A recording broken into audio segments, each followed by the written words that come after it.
সংসারে আমাদের জীবনে যখন কোনো সুখ বা দুঃখ আসে, তার জন্য আমরা কাউকে না কাউকে অবশ্যই দায়ী করে থাকি, তাই না? এই ব্যক্তি আমাদের সাথে এরকম কাজ করেছেন, তাই আমার সাথে এমন হলো।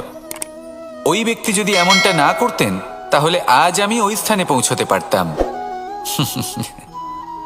সবই আপনার দৃষ্টিভঙ্গির ওপর নির্ভরশীল, আর যদি আপনার দৃষ্টিভঙ্গি এমন হয়, তাহলে তা অনুচিত। সত্যি কথা বলতে, এই সংসারে ভিন্ন ভিন্ন ধরনের মানুষ আছে। এটা আপনার উপর নির্ভর করছে কিভাবে তাদের স্বাগত জানাবেন। একবার ভাবুন, আমি আমার দুটো হাত সামনে নিয়ে এলাম, দুটো মুঠো খুলে দিলাম। দুই প্রকারের মানুষ আসবেন, কিছু না কিছু দিয়ে যাবেন। এই মুঠো যদি আমি বন্ধ করে দিই, তাহলে না কেউ আমাকে কিছু দিতে পারবে, না আমার কিছু যাবে আসবে। নিশ্চয়ই বুঝতে পারছেন এই দুই ধরনের ব্যক্তি কারা এবং তারা কি দিয়ে যান। আমি যদি নিজের মুঠো খুলে দিই, তাহলে কিছু ভালো মানুষ আসবেন, আমাকে আনন্দ, সন্তুষ্টি, জ্ঞান প্রদান করে যাবেন, ভালো অভিজ্ঞতা দিয়ে যাবেন। কোনো খারাপ ব্যক্তি যদি আসেন, তাহলে তিনিও খারাপ অভিজ্ঞতা দেবেন, যার থেকে আমি শিক্ষা লাভ করব। এই সব কিছু আমি লাভ করতে পারি। মুঠো যদি বন্ধ করে রাখি, তাহলে আমি কিছুই পাবো না। দেখুন, এই সংসারে প্রত্যেকের জীবনে এইরকম। প্রত্যেকের জীবনে সবকিছুই আছে, ভালো খারাপ দুই মানুষই আছে। ভালো অভিজ্ঞতা আছে, খারাপ অভিজ্ঞতা আছে। নির্ভর করছে আপনার উপর যে আপনি কি করবেন। এনাদের স্বাগত কিভাবে জানাবেন, কার থেকে কি বুঝবেন, কি শিখতে পারবেন, আর কোন দৃষ্টিভঙ্গি নিয়ে অগ্রসর হবেন। এটাই নির্ধারণ করবে যে আপনার জীবন কেমন হবে। আসুন আমার সাথে ভালোবেসে বলুন, রাধা রাধা। জীবনে যখন কোনো ব্যক্তি নিজের লক্ষ্য প্রাপ্তির জন্য নিরন্তর পরিশ্রম করতে থাকেন, চেষ্টা করতে থাকেন, তখন তিনি কষ্ট অনুভব করেন। কখনো শারীরিক কষ্ট, কখনো মানসিক কষ্ট। এবার উনি এটা ভাবতে থাকেন যে আমি কি উচিত করছি নাকি অনুচিত করছি। কারণ অন্যদিকে এমন একজন ব্যক্তিও আছেন যিনি একদমই পরিশ্রম, চেষ্টা করছেন না। তিনি মদিরা পান করেন, বিলাসিতায় জীবন কাটান, অলস প্রকৃতির হয়ে ওঠেন, নিদ্রাতে বিলীন হয়ে থাকেন আর ভাবেন যে তিনি সুখ লাভ করছেন। কিন্তু এরকম কেন হয়? কারণ যখন আমরা সৎ পথে থাকি, উচিত পথে চলি, লক্ষ্য প্রাপ্ত করার জন্য চেষ্টা করতে থাকি, তখন আমাদের ভেতরে থাকা নেতিবাচক শক্তি এবং পাপ এই দেহকে ত্যাগ করে দেয়। আর এই অনুভূতিটাই আমাদের দুঃখের অনুভূতি দেয়, কষ্ট দেয়। এবার সেখানে যদি আমরা কুপথে চলি, অনুচিত পথে চলতে থাকি, তাহলে আমাদের ভেতরে থাকা পুণ্য এবং ধনাত্মক শক্তি আমাদের দেহ ত্যাগ করে দেয়। আর এই অনুভূতির কারণেই আমরা সুখ অনুভব করি। কিন্তু কখনো ভাববেন যে এই সুখ বেশি সময় পর্যন্ত থাকে না। সেই জন্য সবসময় মনে রাখবেন, যদি আপনি জানেন যে এটাই আপনার লক্ষ্য, এটাই উচিত পথ, শুভ পথ, তাতে নিরন্তরভাবে এগিয়ে যেতে চেষ্টা করতে থাকুন। এই কষ্ট আপনাকে সুখের পরাকাষ্ঠায় কখন পৌঁছে দেবে তা আপনি জানতেই পারবেন না। আসুন আমার সাথে ভালোবেসে বলুন, রাধা রাধা। প্রত্যেক মানুষ নিজের জীবনে হীরক তথা হিরে এবং দর্পণ এই দুই দেখেছেন। এই দুই হলো সাদা এবং এরা দুজনেই আলোর প্রতিফলন ঘটায় এবং এরা দুজনেই উজ্জ্বল হয়ে ওঠে। আপনি হয়তো মনে মনে ভাবছেন যে এটা কি ধরনের তুলনা করছি। একটা হিরে তো রত্ন, তার মূল্য দর্পণের থেকে অনেক গুণ বেশি। কিন্তু হিরে থাকাতে দর্পণের মূল্য কিন্তু কোনো অংশে কমে যায় না, তাই না? মানুষ যখন হিরে নিজের হাতে নেয়, তখন সবার আগে কি খোঁজে? দর্পণ, যাতে তার মধ্যে দিয়ে দেখে সে বুঝতে পারে যে সেই হিরে আদৌ তার শোভাবর্ধন করছে কিনা, তাকে ভালো দেখাচ্ছে কিনা, প্রসাধনের জন্য সেটা ব্যবহার করা ঠিক হবে কিনা। অর্থাৎ হীরের উপস্থিতিতে দর্পণের গুরুত্ব কম হলো না, দর্পণের কারণে হীরের মূল্য বোঝা গেল। আমাদের জীবনেও ঠিক এরকমই ঘটে। আপনারা যদি সংসারে নিজের আশেপাশে দেখেন, এমন অনেক মানুষ দেখতে পাবেন যারা নিজেদের ক্ষেত্রে মহান স্থানে পৌঁছেছেন, নিপুণ এবং শ্রেষ্ঠ হয়েছেন। আর তাদের মধ্যে আপনার নিজের মনে হয় যেন আপনি হলেন দর্পণ। নিজেকে ছোট মনে করবেন না। আপনার মূল্য কম হচ্ছে না, আপনার নিজস্ব মূল্য আছে। আর যদি আপনার অস্তিত্ব না থাকে তাহলে ওনাদের অস্তিত্বের মূল্য সংসার বুঝতেই পারবে না। জীবনে সবসময় চেষ্টা করবেন যাতে আপনি আরো বেশি শ্রেষ্ঠ হয়ে উঠতে পারেন। আপনি নিজে যে স্থানে আছেন সেটাকে ছোট মনে করবেন না, তারও নিজস্ব একটা মূল্য আছে। যদি আপনি হিরে হয়ে থাকেন তাহলে অহংকার করবেন না, যদি আপনি দর্পণ হয়ে থাকেন তাহলে নিজেকে ছোট মনে করবেন না।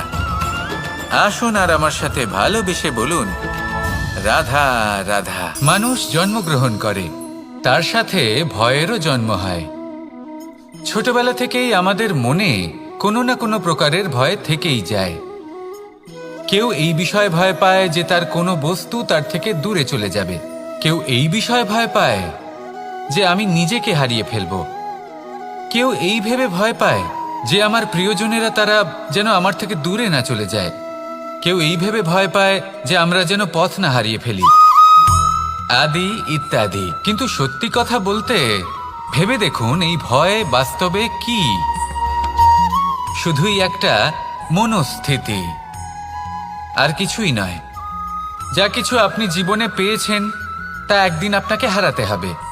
এই জীবন হলো আপনারই, কিন্তু তাও একদিন সমাপ্ত হবে। তাই ভয় পেয়ে কি লাভ? এই ভয় শুধু আপনাকে জীবন যাপন করা থেকে বাধা দিচ্ছে, আর কিচ্ছু নয়। পথ হারিয়ে ফেললেই বুঝতে পারবেন যে নতুন পথ কিভাবে বানাতে হয়। কিছু মানুষকে জীবন থেকে হারালে তবেই আপনি বুঝবেন যে আপনার আপনজনকে। এই ভয়ের কারণে ভীত হয়ে থাকবেন না। এই তারা নক্ষত্র অন্ধকারের অভাবে গুরুত্ব হারায়। শিবকেও মহাদেব হওয়ার জন্য বিষপান করতে হয়েছিল। প্রত্যেক পরিস্থিতি, প্রত্যেক সাফল্য আপনার পরীক্ষা নেবে, তাতে উত্তীর্ণ হওয়া হলো আপনার কর্ম। যখনই আপনি ভয় পাবেন বা সংকটের সম্মুখীন হবেন, তখন সাহসের সাথে তার সম্মুখীন হন। মনে রাখবেন, যে সম্মুখীন হতে জানে সাফল্য তার সাথে সবসময় থাকে। আসুন আর আমার সাথে ভালোবেসে বলুন, রাধা রাধা। এই সংসারে সব থেকে বেশি কোমল বস্তু হলো রেশম। এই রেশম এতটাই কোমল হয় যে এর পুরো একটা থান শুধুমাত্র একটা হাতে ধরা সম্ভব। কখনো ভেবে দেখেছেন এই রেশম কিভাবে হয়? একটি কীট তার লালার দ্বারা উৎপন্ন হয়। এই কীট সেই রেশমকে পাক দিতে থাকে, পাক দিতেই থাকে, আর আস্তে আস্তে তার মধ্যেই জড়িয়ে পড়ে। শেষে ওর এই সুন্দর অমূল্য সৃষ্টি রেশমের এই সুতো, তার নির্মাণ কার্য পূর্ণ হয়। কিন্তু তাতেই ও নিজে বন্দী হয়ে যায়। নিজেরই মায়াজালের এই বন্দী গৃহে নিজেই ফেঁসে যায়। এবার এই সুতোকে ব্যবহারযোগ্য করে তোলার জন্য এই কীটগুলিকে এই কবচের সাথেই ফুটন্ত জলে ফেলে দেওয়া হয়। এই সংসারে যদি আমাদের স্বপ্ন এই সংসারের দুঃখ হরণ করার জন্য, এই সংসারে সুখ বিতরণ করার জন্য হয়, তবেই আমাদের প্রগতি সম্ভব। যদি আমাদের এই স্বপ্ন শুধুই আমাদের এবং আমাদের স্বার্থ সিদ্ধির জন্য হয়, তাহলে এই স্বপ্ন আমাদের অন্ধ করে দেবে, আমাদের অন্ধকারের পথে নিয়ে যাবে, আর আমরাও সেই কীটের মতো হয়ে যাব। নিজেদেরই মায়াজালে আমরা নিজেই ফেঁসে যাব, আর শেষে আমরা যদি কিছু লাভ করি তা হবে একাকিত্ব, অন্ধকারময় মৃত্যু। তাই স্বপ্ন অবশ্যই দেখুন, কিন্তু এমনভাবে স্বপ্ন দেখবেন না যে তার এই বন্দিগৃহে আপনি নিজেই ফেঁসে গেলেন। স্বপ্ন দেখুন পরোপকারের, পরমার্থের, সবাইকে উদ্ধারের, অন্ধকারের নয়। তবেই কল্যাণ হবে, আর তবেই এই হৃদয় প্রসন্ন হয়ে বলবে, রাধা রাধা। মানুষ যখন এই সংসারে প্রবেশ করে, অর্থাৎ জন্মগ্রহণ করে, তখন নিশ্চিন্তে থাকে, আনন্দে থাকে। কিন্তু যেইমাত্র তার মধ্যে বোধশক্তি আসে, তখন সে চিন্তা করতে শুরু করে। চিন্তা ভবিষ্যতের, সেই সমস্ত বিষয় নিয়ে চিন্তা করে যা ওর হাতে নেই।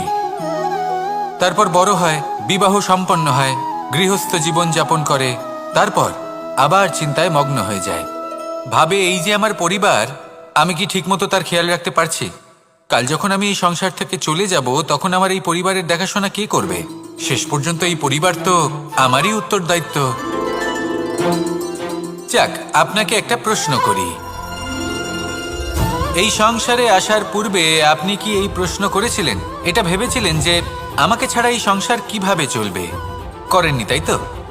তাই আপনার এটা নিয়ে দুশ্চিন্তা করার প্রয়োজন নেই যে আপনি যখন এই সংসার ত্যাগ করে চলে যাবেন তখন কি হবে। আপনি যখন ছিলেন না তখনও এই সংসার চলছিল, আপনি যখন এই সংসার ত্যাগ করবেন তখনও এই সংসার চলতে থাকবে। যদি কোনো বিষয়ের প্রভাব থাকে তা হলো আপনার আজকের তথা বর্তমানের কর্ম, অর্থাৎ আজ আপনি কি করছেন, কার জন্য মঙ্গল করছেন, কাকে প্রেরণা দিচ্ছেন, কাকে সাহায্য করছেন, কোন উদাহরণ প্রস্তুত করছেন। আপনি এই সংসারে যে ছবি অঙ্কন করবেন সংসার সেটাই মনে রাখবে। তাহলে শুধু সৎকর্ম করুন, মঙ্গল করতে থাকুন, আর আমার সাথে ভালোবেসে বলুন রাধা রাধা। একবার একটা শেয়াল বনে বিচরণ করছিল। ও একটা ছোট্ট শাবক দেখতে পেল। ও ভাবলো আজ একেই আমি খাবার হিসেবে গ্রহণ করব। আশেপাশে দেখলো কেউ দেখছে না, তো কেউ ছিল না, আর সেই শাবকের ওপর আক্রমণ করলো, যা হলো একটা ঘোর অপরাধ। বনের নিয়ম অনুসারে আপনি কখনোই শাবকের ওপর আক্রমণ করতে পারেন না। তারপর এই খবরটা যখন রাজা সিংহ জানতে পারলেন, সভার আয়োজন করলেন। কিন্তু সেখানে শেয়াল বলল, আমি তো এরকম কিছু করিনি। কিন্তু যদি আপনি এরকম বলেন, কোনো প্রমাণ দিন, এর কোনো সাক্ষী আছে? তখন রাজা সিংহ পেঁচাকে ডেকে পাঠালেন, যে সেই মুহূর্তে বৃক্ষের শাখার ওপর বসেছিল, সে সব কিছু দেখেছিল। পেঁচা সব সত্যি কথা বলল, আর শেয়ালকে মৃত্যুদণ্ড দেয়া হলো। এবার এই কাহিনী আমি আপনাকে কেন শোনালাম? কারণ মানুষও কখনো কখনো এরকম কর্ম করেন যা শিয়াল করেছে। এটা ভাবেন কেউ দেখছে না, যখন আমি অনুচিত কর্ম করতেই পারি। কিন্তু না, আপনি যাই করুন না কেন, কেউ না কেউ অবশ্যই তা দেখছে। কোনো ব্যক্তি না হলেও কোনো প্রাণী, না হলে কোনো যক্ষ বা দেব বা প্রেত। যদি এনারা কেউ না দেখেন, তাহলে ধরিত্রী মাতা দেখেন, যেখানে দাঁড়িয়ে আপনি সেই কর্ম করছেন, তাই না? তাই একটা কথা সবসময় মনে রাখবেন, কে দেখছেন কে দেখছেন না সেই বিষয়ে ভাবা ছেড়ে দিন। এটা খুব সহজ কথা। আপনি যদি উচিত কর্ম করেন, উচিত ফল পাবেন। যদি অনুচিত কর্ম করেন, তাহলে আপনি অনুচিত ফল অবশ্যই পাবেন। সেই জন্য উচিত পথে চলতে থাকুন, উচিত কর্ম করতে থাকুন, আর আমার সাথে ভালোবেসে বলুন রাধা রাধা। সুখ, দুঃখ এবং শক্তি, এই তিন হলো এই সংসারের ত্রিদেবের মতো। আমাদের জীবনে যা কিছু ঘটছে এই তিনটির ভিত্তির উপরেই হচ্ছে। আসলে এই সংসারের একটা নিয়ম আছে, যখনই আপনি কিছু লাভ করেন, এই সংসার আপনার পরীক্ষা নেয়। এটা জানার জন্য আপনার পরীক্ষা নেয় যে আপনি যা কিছুই লাভ করেছেন, আপনি কি আদৌ সেটার যোগ্য কি না। ঠিক সেইভাবেই এই সুখ, দুঃখ এবং শক্তি আপনার পরীক্ষা নিয়ে থাকে। যখন সুখ আসে তখন সে আপনার পরীক্ষা নেয় যে আপনার মধ্যে অহংবোধ জাগ্রত হয়নি তো। যদি অহংবোধ চলে আসে তাহলে সুখ সেখানেই সঙ্গ ত্যাগ করে। দুঃখ আপনার ধৈর্যের পরীক্ষা নিতে থাকে, আর যদি আপনার মধ্যে ধৈর্য না থাকে তাহলে এটা আপনাকে আরো বেশি দুঃখের গভীর অন্ধকারে ঠেলে দেবে। সেখানে শক্তি পরীক্ষা নেয় আপনার বিনম্রতার। যদি আপনি বিনম্র না হন, তাহলে হয় এই শক্তি আপনার সঙ্গ ত্যাগ করবে, নয় এই শক্তি বিনম্রতার অভাবে আপনার পতনের কারণ হতে পারে।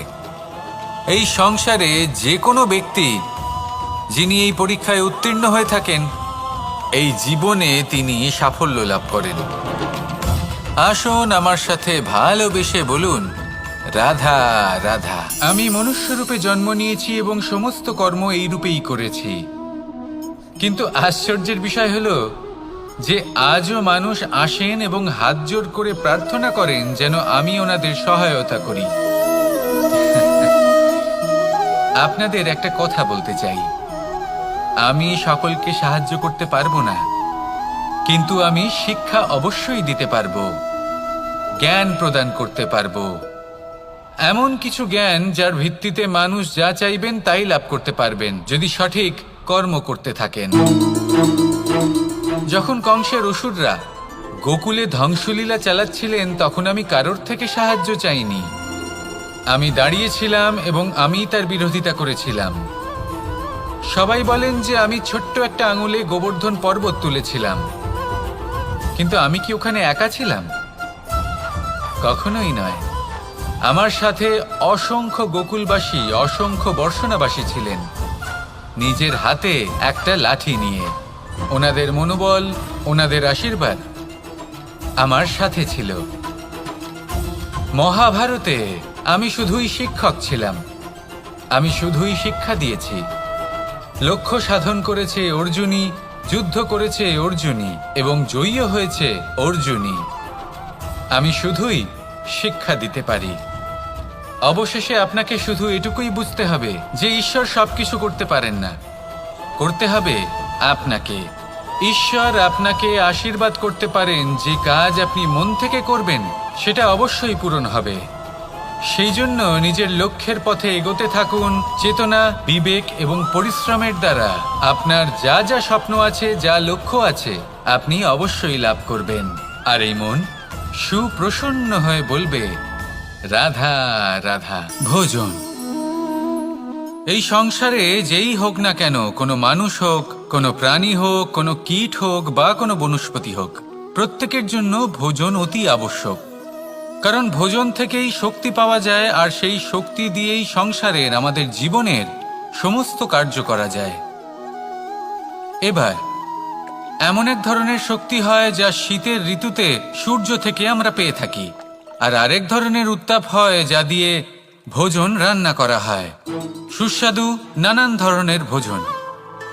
এবার অত্যন্ত গুরুত্বপূর্ণ হলো যে ব্যক্তি সেই ভোজন বানাচ্ছেন তার মানসিক পরিস্থিতি এবং সেই ব্যক্তি যিনি ভোজন গ্রহণ করছেন তার মানসিক অবস্থা। যখনই আপনি ভোজন বানাচ্ছেন তখন ভালোবাসার সাথে কাজটা করুন, ধন্যাত্মক ভাব নিয়ে, সৎ ভাবনার সাথে। কারণ আপনার এই মানসিক স্থিতি শক্তির আকারে সেই খাদ্যের সাথে মিলেমিশে যায়। আর যখনই আপনি ভোজন গ্রহণ করছেন তখন সদ্ভাবনার সাথে, প্রসন্নতার সাথে গ্রহণ করুন, ধন্যাত্মক ভাব নিয়ে। যদি আপনি প্রসন্নতার সাথে রান্না করেন, প্রসন্নতার সাথে খাদ্য গ্রহণ করেন, তাহলে আপনি প্রসন্নই থাকবেন। আর মন সুপ্রসন্ন হয়েই বলবে, রাধা রাধা। দীপাবলি আমাদের সবথেকে বড় উৎসব। শ্রীরাম রাবণকে পরাস্ত করে 14 বছরের বনবাস কাটিয়ে আবার অযোধ্যায় ফিরে এলেন অমাবস্যার রাত্রে। অযোধ্যায় সবাই খুব প্রসন্ন ছিলেন, খুবই উৎসাহিত ছিলেন। অযোধ্যায় সহস্র প্রদীপ প্রজ্বলিত করা হয়েছিল এই উৎসবে। একে আমরা দীপাবলি বলে থাকি। এবার এই বিষয়ে আমরা সকলে জানি। আপনি কি এটা জানেন যে শ্রীরাম বাস্তবে অমাবস্যার এক রাত আগেই অযোধ্যায় পৌঁছে গেছিলেন? সবার সামনে অমাবস্যার রাতে এসেছিলেন। এর কারণ কি? শ্রীরাম প্রমাণ করতে চেয়েছিলেন যে যে কোনো সময়, দিন হোক বা রাত, শুভ বা অশুভ হয় না। শুভ অশুভ কিছু থাকলে তা হলো মানুষের চিন্তা, তার ভাবনা, তার নির্বাচন আর তার কর্ম। নিজেই দেখে নিন, শ্রীরাম শুভ কাজ করে ফিরেছিলেন এবং অমাবস্যার মতো গভীর এক রাত্রিকেও দীপাবলিতে পরিবর্তিত করেছিলেন। এমনটাই যদি আমরা করতে পারি, তাহলে এমন কোনো গৃহে যান যেখানে অসহায় ব্যক্তি রয়েছেন, যা অন্ধকারাচ্ছন্ন, আর সেখানে প্রকাশ প্রজ্বলিত করুন। প্রকাশ সহায়তার, প্রেরণার, আশার। যদি এমন কিছু আমরা করতে পারি তাহলে তাকে প্রকৃত অর্থে দীপাবলি বলা যেতে পারে। তাহলে নিজের পরিবারের সাথে দীপাবলি পালন করুন। আপনাদের শুভেচ্ছা জানাই। আসুন আর আমার সাথে ভালোবেসে বলুন, রাধা রাধা। এই শুকনো পাতাটিকে দেখুন, নিষ্প্রাণ হয়ে পড়েছে। কোনো একটা সময় এই পাতাটি একটা গাছের ডালে ছিল। সেই গাছ ওর লালন পালন করত। যখন যখন বাতাস বইত, এই পাতায় কম্পন দেখা দিত, মনকে প্রফুল্ল করে তুলত। কোনো একদিন এই পাতা গাছের ডাল থেকে ঝরে পড়ে গেল। নিঃসন্দেহে ও নিজের স্বাধীনতা পেল, কিন্তু আস্তে আস্তে শুকিয়ে গেল, নিষ্প্রাণ হয়ে গেল। দেখুন, আমি এই কথা বলছি না যে স্বাধীনতা অনুচিত, কখনোই না। কিন্তু যে কোনো পরিস্থিতিতে স্বাধীন হতে চাওয়া এটা নিশ্চিতরূপে অনুচিত। আমরা যদি আমাদের জীবনে পরিবারের গুরুত্ব ভেবে দেখি, তাহলে এই পরিবারে যতই মতভেদ থাকুক না কেন, যতই মনোমালিন্য থাকুক না কেন, যতই বিবাদ থাকুক না কেন, এই সব মিটিয়ে নেওয়া অত্যন্ত প্রয়োজনীয়। সেই সব কিছু সমাপ্ত করা অত্যন্ত প্রয়োজনীয়। কখনো এই পরিবারকে ভাঙতে দেবেন না, কখনো এই পরিবার থেকে দূরে চলে যাবেন না। এই পরিবার হলো আমাদের জীবনের একটা অমূল্য সম্পদ, অমূল্য এক আশ্রয়, যা এই সংসারে হয়তো কোথাও আপনি পাবেন না। তাই একে আগলে রাখুন। ভেবে নিন আপনি পাতা আর আপনার পরিবার সেই গাছ।